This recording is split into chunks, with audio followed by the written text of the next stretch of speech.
After the fight. The painting employs a classical device of the old masters.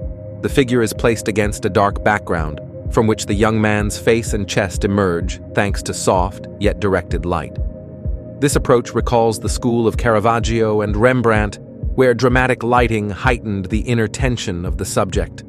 The light falls on the forehead, nose, and cheek, emphasizing the marks of the beating, turning them not merely into a mundane detail, but into a sign of lived experience. The red of the clothing is symbolic. It alludes to blood, passion, violence, and at the same time to vitality. The shirt looks rough, uneven, torn, underscoring the hero's social and emotional vulnerability. The dominance of warm red ochre tones makes the canvas heavy, dense, evoking a sense of corporeality and earthiness. The true force of the work lies in the expression of the face. The young man does not cry out and does not dramatize his state. His gaze drifts past the viewer as if he has not yet realized, or does not wish to realize, what has happened.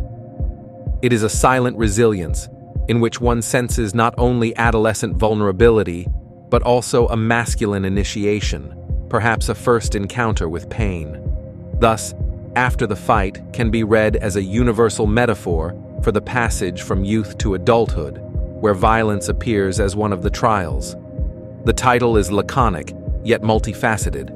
After the Fight is not only a statement of fact, but also a pause, a space of silence after a burst of aggression. The painting captures not the moment of action, but its aftermath.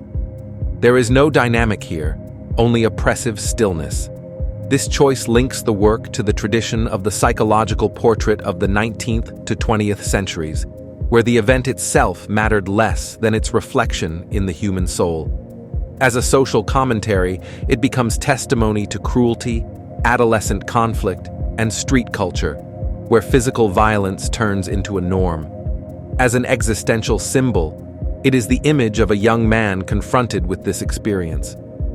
The painting also aestheticizes the nature of the masculine world and physical violence. The artist masterfully transforms the marks of the beating into a pictorial accent, which creates the risk of perceiving suffering primarily in an aesthetic key. In the visual arts, poetics has always gravitated toward corporeality. Caravaggio portrayed saints and warriors with the faces of ordinary street people, never concealing dirt, blood, or bruises.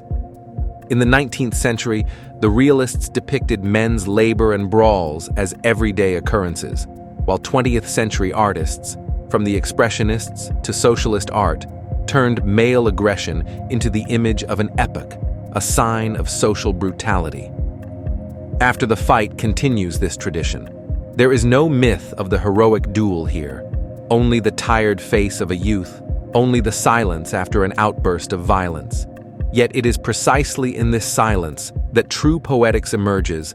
Violence becomes a sign of initiation, an experience that is not glorified, but understood as something inherent to the male biography. The artist aestheticizes the bruises, but within this aestheticization lies a paradox.